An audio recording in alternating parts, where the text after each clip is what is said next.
सध्या dating app scam चर्चेत आहे. विशेषतः मुंबईमध्ये अशा अनेक घटना समोर आल्या आहेत. मुंबईमध्ये पुरुषांना टार्गेट करणाऱ्या डेटिंग ॲपशी संबंधित एक घोटाळा उघडकीस आला. यामध्ये पीडितांना 23,000 ते 61,000 रुपयांपर्यंतची बिलं भरावी लागली.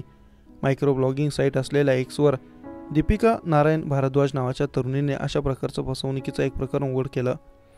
टाइम्स ऑफ इंडियाने प्रसिद्ध केलेल्या वृत्तानुसार या फसवणुकीत सहभागी असलेल्या तरुणी अज्ञात पुरुषांना महागड्या नाईट क्लबमध्ये बोलवण्यासाठी टिंडर, बंबल, हॅपन आणि क्वेक सारख्या लोकप्रिय डेटिंग ॲप्सचा वापर करतात.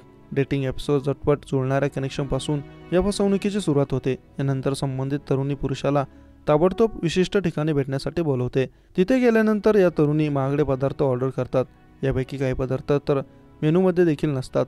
नंतर या तरुणी अचानक विविध कारणं सांगून निघून जातात. परिणामी पुरुषांना तिनं ऑर्डर करून ठेवलेल्या पदार्थांची बिलं भरावी लागतात. जर एखाद्या पुरुषाने बिल भरण्यास नकार दिला तर त्यांना क्लब कर्मचाऱ्यांकडून धमकावलं जातं. हा प्रकार अतिशय व्यापक असल्याचा दावा दीपिकाने केला आहे. एका क्लबमध्ये दररोज किमान 10 पुरुष अशा प्रकारच्या फसवणुकीचे बळी ठरतात. यात सहभागी तरुणांना कमिशन म्हणून एकूण बिलातील 15 ते 20% रक्कम मिळते.